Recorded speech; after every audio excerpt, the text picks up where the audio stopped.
Dr. Insinyur Soekarno, pahlawan yang kehadirannya tak akan pernah bisa kita lupakan. Bagi warga Indonesia mengenalnya adalah satu keharusan, dan hingga kini namanya abadi dalam kertas sejarah dan terus diperdengarkan. Begitulah Soekarno, ia dikenang karena jasanya untuk Indonesia. Sejak dulu di bangku SMA ia sudah berjuang melawan Belanda, berulang kali di penjara, tapi ia tak pernah jerah. Ia selalu mencari cara untuk menggerakkan persatuan dan akhirnya merdeka. Ketika Indonesia merdeka nanti, ia terpilih menjadi presiden pertama. Sosoknya yang sangat karismatik membuat dunia memperhitungkan Indonesia di percaturan dunia. Bahkan sekelas Amerika yang adidaya sempat dibuat kerepotan. Sekelas Malaysia yang sekarang kita lihat jaya, dulunya itu hampir saja diganyang. Namun di penghujung takdir berkata lain. Tak ada yang pernah menduga jika akhirnya karir politik sang proklamator redup di sisa hidupnya. Kekuatan politiknya secara mengejutkan melemah setelah menolak pembubaran PKI, dan puncaknya nanti setelah pertanggungjawabannya ditolak oleh MPRS. Maka ia harus mundur dari kursi kepresidenan dan diganti oleh Letnan Jenderal Soeharto. Yang lebih menyedihkan lagi sebenarnya, setelah lengser, kesehatan Bung Karno itu udah nggak karu-karuan. Di akhir hayatnya ia harus berjuang melawan penyakit ginjal. 5 tahun bertahan, akhirnya ia kembali ke rahmatullah dengan statusnya sebagai tahanan politik, dan status inilah yang nggak pernah diduga oleh siapapun waktu itu. Bagaimana perjalanan heroik Soekarno melawan penjajahan? Bagaimana langkah-langkahnya bisa terpilih jadi presiden? Dan bagaimana ceritanya dia bisa lengser lalu meninggal? Akan kita gali lebih dalam di episode biografi kali ini.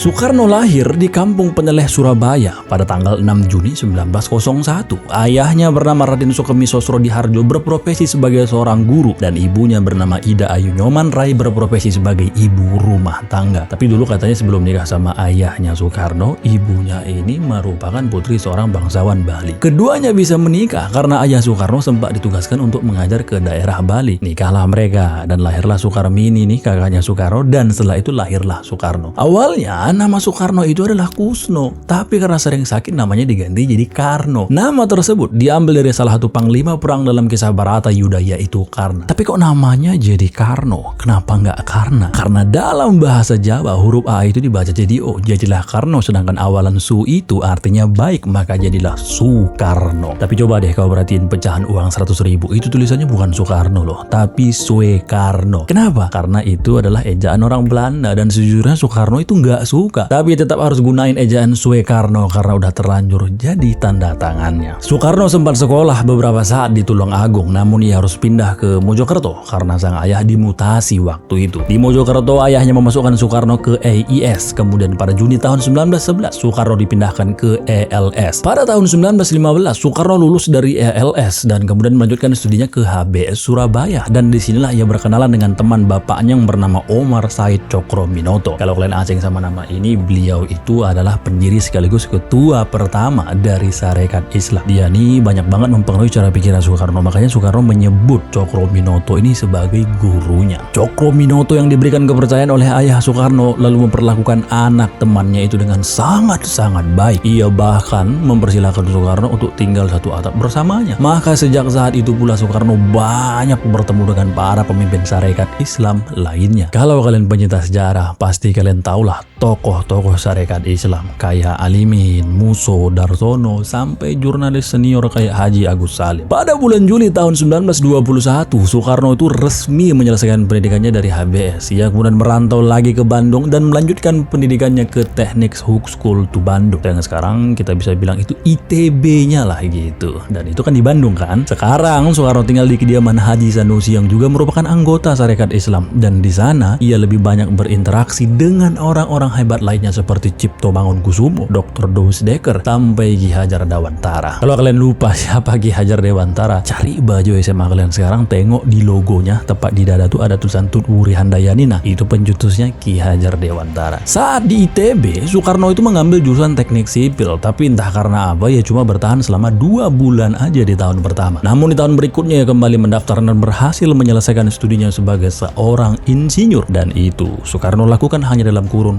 waktu 4 tahun saja. Ya emang 4 tahun itu waktu yang normal untuk menjadi seorang sarjana. Tapi kalau ngelihat kesibukan Soekarno saat jadi mahasiswa selesai 4 tahun itu rasa-rasanya luar biasa sekali. Serius luar biasa sekali. Perlawanan apa aja yang dilakukan Soekarno kepada Belanda saat sedang kuliah? Kita akan membahasnya di chapter kedua.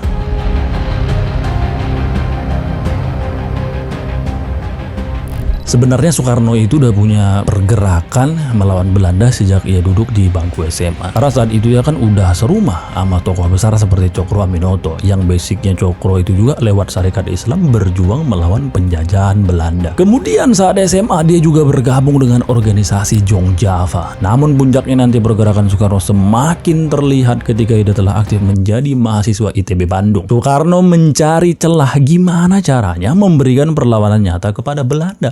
Maka hal pertama yang ia lakukan adalah mengorganisir klub belajar untuk mahasiswa Indonesia, dan organisasi ini ia beri nama Algimen Study Club. Awalnya Algimen Study Club ini tujuannya cuma sekedar nyaingin klub mahasiswa yang waktu itu didominasi sama mahasiswa-mahasiswa Belanda. Tapi akhirnya klub ini tuh menjelma jadi sesuatu yang jauh lebih besar lagi ke depannya. Pada tanggal 4 Juli 1927, Algimen Study Club sepakat mendirikan sebuah partai yang diberi nama Partai Nasional Indonesia atau PNI, dan Soekarno terpilih menjadi ketua umumnya. Misi dari partai ini adalah menentang apapun yang bertolak belakang dengan kesejahteraan rakyat pribumi, menolak dijajah, menolak imperialisme, dan menolak kapitalisme. Partai ini mendorong persatuan antar suku, ya supaya Indonesia bersatu dan bisa melawan penjajahan bersama-sama. PNI di bawah kepemimpinan Soekarno benar-benar bergerak aktif. Kadernya turun ke jalan untuk menarik banyak simpatisan, khususnya calon kader yang ditemain banget waktu itu adalah sarjana-sarjana yang kepengen banget bebas dan merdeka. Dan bener aja banyak banget dari mereka yang akhirnya terjun secara totalitas dan menggerakkan mahasiswa-mahasiswa lainnya di seluruh Indonesia. Pergerakan yang begitu masif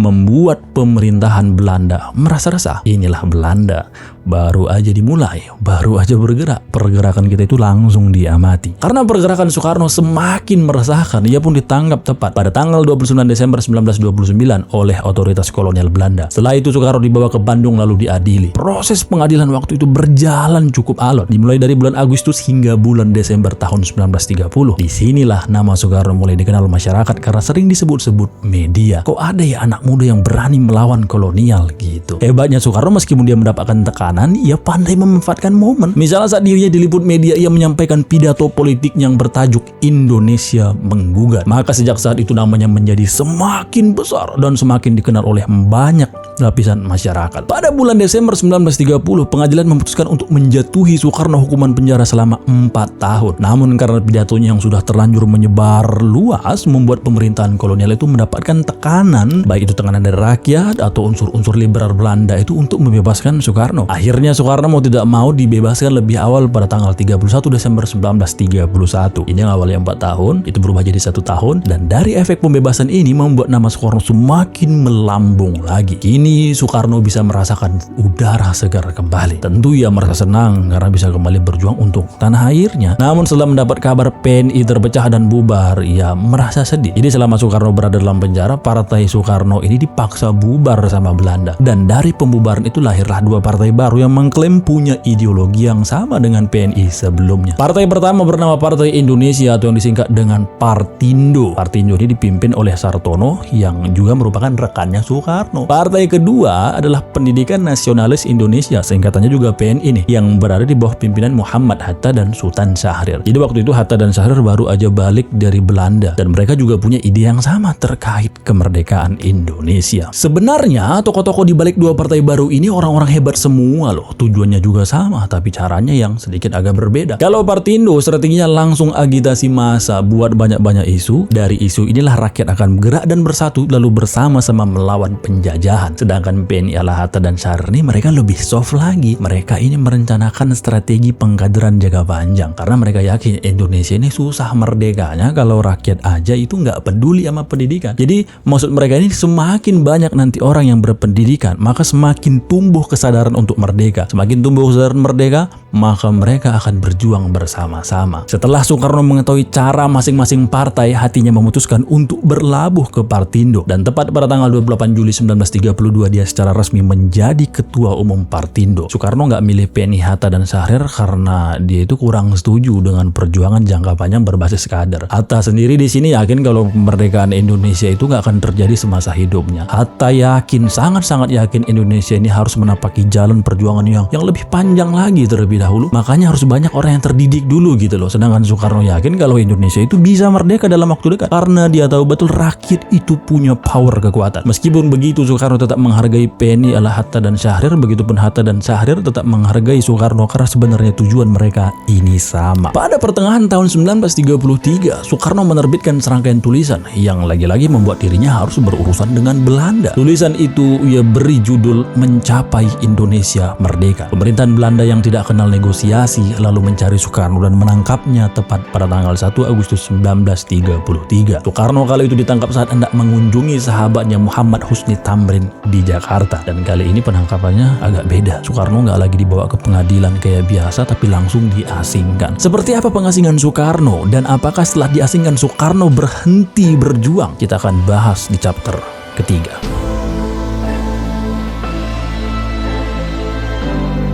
Kenapa Soekarno diasingkan? Bukankah terdakwa lainnya harus menjalani sidang terlebih dahulu baru menjalani masa hukuman? Harusnya sih seperti itu ya.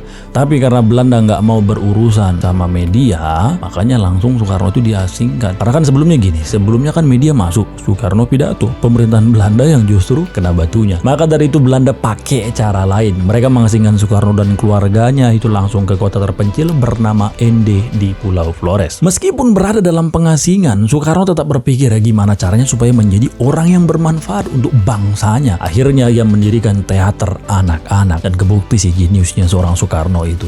Ini meskipun teater yang dia bangun ini kecil-kecilan, itu bisa ngelahirkan tokoh handal loh di masa depan. Namanya Franz Seda. Coba deh kalian searching siapa itu Franz Seda. Itu juga tokoh yang hebat. Pada Februari 1938, Soekarno dan keluarganya dipindahkan ke Bengkulu akibat Flores waktu itu terjangkiti wabah malaria. Ya sama seperti di Flores, ketika sampai di Bengkulu Soekarno tetap berpikir gimana caranya agar selalu bermanfaat untuk bangsanya. Soekarno lalu mencoba untuk mengajar di salah satu sekolah milik Muhammadiyah dan disinilah awal pertama kali ia bertemu dengan Fatmawati yang di kemudian hari mereka ini menikah, kemudian memiliki salah satu keturunan yang paling terkenal sekarang namanya Megawati Soekarno Putri. Cuma kita nggak jelasin Ibu Megawati ya, tapi kalau misalnya kalian mau request silahkan komen aja, ntar kita buatin biografinya. Pada tahun 1942 Jepang mengalahkan Hindia Belanda, sedangkan posisi Soekarno waktu itu masih berada di Bengkulu. Karena tentara Belanda yang ada di Bengkulu mendapat kabar pemerintahannya menyerah, mereka pun siap-siap kabur dan ingin membawa Soekarno ke Australia. Tujuannya mungkin waktu itu supaya Soekarno ini nggak dimanfaatin sama Jepang. Namun karena tentara Jepang semakin dekat, mereka pun menyelamatkan diri masing-masing dan meninggalkan Soekarno. Berbeda dengan Belanda yang terus mendiskriminasi Soekarno, Jepang justru menghormati Soekarno dan memberikan posisi istimewa untuknya. Tentu hal itu dilakuin Jepang karena ada maunya. Begitupun Soekarno, dia nerima tangan Jepang itu dengan santai, dengan senang hati karena juga ada motifnya. Maka diadakanlah pertemuan resmi antara delegasi Jepang dan Soekarno. Keduanya lalu memutuskan untuk bekerja sama. Soekarno ingin bekerja sama karena ingin memperoleh kemerdekaan, sedangkan Jepang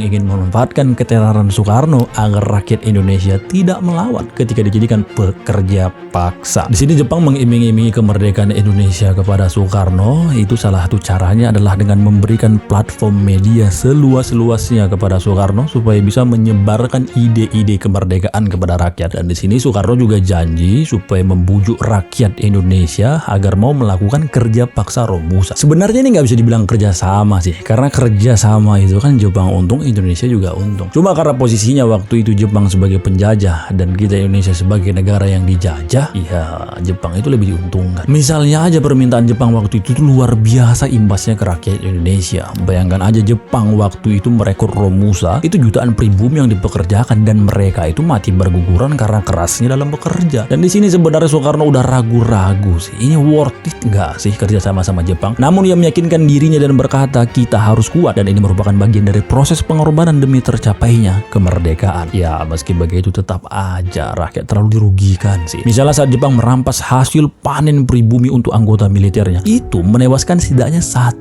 juta jiwa dua loh karena kelaparan. Soekarno yang tahu itu sebenarnya udah semakin ragu dianya. Namun lagi-lagi ia tetap teguh dalam pendirian dan berkata ini adalah bagian dari proses terwujudnya kemerdekaan. Dan benar saja, harapan Soekarno untuk merdeka terlihat hilalnya. Karena pada tanggal 7 September 1944, Perdana Menteri Jepang menjanjikan kemerdekaan bagi Indonesia. Ya meskipun tanggalnya secara resmi belum ditentukan, itu bisa dibilang angin segar lah. Karena luar biasa sekali kan perjuangan Indonesia waktu itu. Pada tanggal 29 April 1945, Jepang mengizinkan Indonesia untuk membentuk BPUPKI dan Soekarno diangkat jadi ketuanya. Ia ditugaskan untuk memimpin dan membahas persiapan dasar negara Indonesia sebagai sebuah negara di masa depan. Lalu pada tanggal 1 Juni 1945, Soekarno memperkenalkan 5 prinsip dasar, yaitu nasionalisme, internasionalisme, demokrasi, keadilan sosial, dan ketuhanan. Kemudian pada tanggal 22 Juni, tokoh Islam dan nasional membentuk sebuah panitia kecil yang disebut Panitia 9. Mereka lalu merumuskan gagasan-gagasan Soekarno tadi ke dalam 5 butir Pancasila yang isinya adalah: pertama, ketuhanan dengan kewajiban menjalankan syariat Islam bagi para pemeluknya; kedua,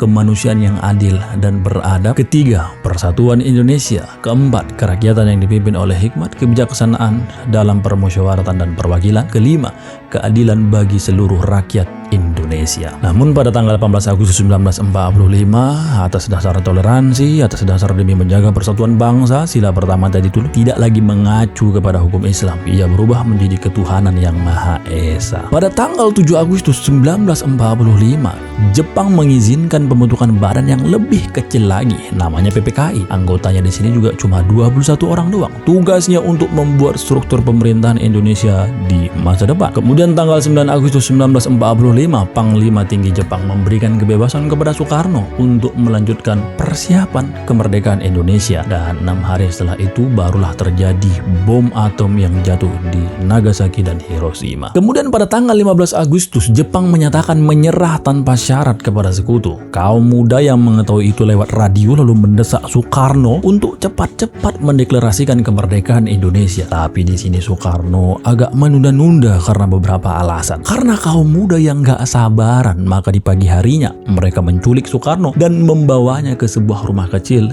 di Rengas Dengklok. Setelah didesak, akhirnya Soekarno berkomitmen untuk mendeklarasikan kemerdekaan Indonesia. Malam harinya, para pemuda mengantar Soekarno kembali ke rumah Laksamana Maeda. Di sana ia dan asistennya Sayuti Melik menyiapkan teks proklamasi kemerdekaan Indonesia, dan tepat keesokan harinya 17 Agustus 1945 Indonesia resmi merdeka. Dan karena perjuangan Soekarno yang begitu panjang dan juga popularitasnya yang tiada tanding, Soekarno secara resmi diangkat menjadi presiden pertama dan Muhammad Hatta sebagai pendampingnya. Di era kepemimpinan Soekarno-Hatta ini jadi era paling krusial karena Indonesia baru aja pertama kali berdiri sebagai sebuah negara. Namun Soekarno-Hatta itu berhasil melewatinya. Rakyat begitu mencintainya, namun tentu ada juga lah yang membencinya. Bahkan banyak juga yang mau membunuhnya. Percobaan pembunuhan terhadap Soekarno setidaknya itu terjadi 23 kali, namun beruntung ia tetap bisa selamat. Ia terus menjalankan roda pemerintahannya dengan baik hingga nanti terjadilah gerakan 30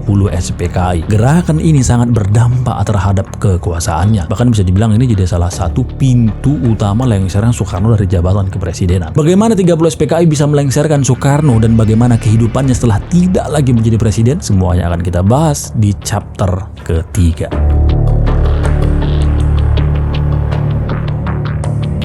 Di penghujung tahun 1960-an, Republik Indonesia itu kembali diguncang krisis keuangan. Sebenarnya krisis yang sama juga pernah terjadi tahun 1950-an, tapi krisis kali ini agak beda. Guncangannya juga agak ngeri gitu. Presiden Soekarno bersama kabinetnya melakukan kebijakan darurat agar perekonomian tidak sekarat waktu itu. Misalnya kayak sanering atau pemotongan nilai mata uang hingga redenominasi. Namun hal itu sama aja, nggak bisa ngembaliin atau mulihin ekonomi Indonesia seperti sedia kala. Ditambah lagi situasi politik Indonesia menjadi tidak menentu setelah 6 jenderal dibunuh dalam peristiwa gerakan 30 September tahun 1965. Banyak massa aksi yang turun ke jalan dan menyampaikan tuntutan rakyat atau yang disingkat dengan Tritura, yang salah satu isinya adalah meminta supaya Presiden Soekarno itu ngebubarin PKI. Tapi permintaan itu ditolak Soekarno karena bertentangan dengan pandangan Nasakom alias nasionalisme, agama, dan komunisme. Jadi teori Soekarno itu kan Indonesia kuat karena 3 hal, yaitu itu tadi tuh, Nasakom tadi. Kalau dibubarin artinya Indonesia nggak kuat lah. Meski begitu, rakyat menangkap pandangan Soekarno itu sebagai pandangan yang terkesan melindungi PKI. Ya, rakyat juga berpersepsi seperti itu karena ngelihat gimana kedekatan PKI sama Pak Karno waktu itu emang bisa dibilang harmonis. Maka hal itulah yang dijadikan momentum oleh Soeharto untuk mengguncang kekuasaannya. Soeharto merangkul para agamawan, para mahasiswa, siapa aja yang menginginkan PKI bubar itu dirangkul sama Soeharto. Tentu suara-suara rakyat ini semakin memperlemah kekuatan Soekarno dan memperkuat posisinya Soeharto. 5 bulan kemudian keluarlah surat misterius bernama Super Semar atau surat perintah 11 Maret yang konon katanya itu ditandatangani langsung oleh Soekarno. Tapi ada juga yang bilang emang benar Soekarno nandatanganin Super Semar itu, tapi dia menandatanganinya dengan terpaksa. Bahkan kala itu ya ada 4 jenderal datang, ada 1 jenderal yang menodongkan pistol ke kepala Soekarno. Makanya dia mau tanda tangan. Isi dari Super Semar ini merupakan perintah Soekarno kepada Letnan Jenderal Soeharto untuk mengambil tindakan yang sekiranya perlu menjaga keamanan pemerintah dan keselamatan pribadi presiden. Termasuk kalau seumpamanya presiden berhalangan, maka posisinya bisa diganti sama Soeharto. Surat tersebut juga jadi landasan Soeharto untuk membubarkan PKI karena telah membuat huru-hara di Indonesia. Di sini para agamawan, para mahasiswa dan seluruh rakyat yang emang benci banget sama PKI setelah pembunuhan 6 jenderal itu memuji habis-habisan Soeharto. Pujian ini lagi-lagi menambah kekuatan politiknya. Pada tanggal 22 Juni 1966, Soekarno membawakan pidato pertanggungjawaban mengenai sikapnya terhadap peristiwa G30S di sidang umum keempat MPRS. Pidato tersebut berjudul Nawaksara. MPRS kemudian meminta Soekarno untuk melengkapi pidato tersebut, namun setelah dilengkapi, pertanggungjawabannya ditolak. Hingga akhirnya pada tanggal 20 Februari 1967, Soekarno menandatangani surat pernyataan penyerahan kekuasaan di Istana Merdeka. Dengan ditandatanganinya surat tersebut, maka Soeharto secara de facto sah menjadi kepala pemerintahan Indonesia yang baru. Karena kan Super Semar isinya tadi kalau misalnya presiden berhalangan, apapun itu alasannya, Soeharto bisa menggantikan. Kalau berhalangan selamanya, ya selama itu juga Soeharto menggantikan. Setelah resmi tidak lagi menjabat sebagai presiden, kesehatan Soekarno di situ semakin memburuk. Sebenarnya kesehatannya itu udah nggak stabil sejak tahun 1965. Ia dinyatakan mengidap gangguan ginjal dan beberapa kali pernah menjalani perawatan di Australia. Bahkan ada dokter yang bilang sebaiknya ginjal kirinya Pak Karno itu diangkat, tapi dia nolak dan lebih memilih pengobatan tradisional. Singkat cerita, Presiden RI pertama itu hanya mampu bertahan selama 5 tahun saja sebelum akhirnya meninggal dunia tepat pada hari Minggu 21 Juni 1970 di Rumah Sakit Pusat Angkatan Darat Gatot Subroto, dan statusnya di sini meninggal sebagai tahanan politik. Walaupun Soekarno pernah meminta agar dirinya dimakamkan di Istana Batu Tulis, Soeharto selaku presiden kala itu lebih memilih Blitar, Jawa Timur sebagai tempat pemakaman Soekarno. Maka jenazah Soekarno dibawa ke Blitar dan dimakamkan keesokan harinya bersebelahan dengan makam ibunya. Al-Fatihah untuk Bung Karno. Semoga ia ditempatkan di tempat yang terbaik di sisi Allah Subhanahu wa Ta'ala. Dan berikut beberapa foto legasi atau warisan yang ditinggalkan Soekarno yang hingga hari ini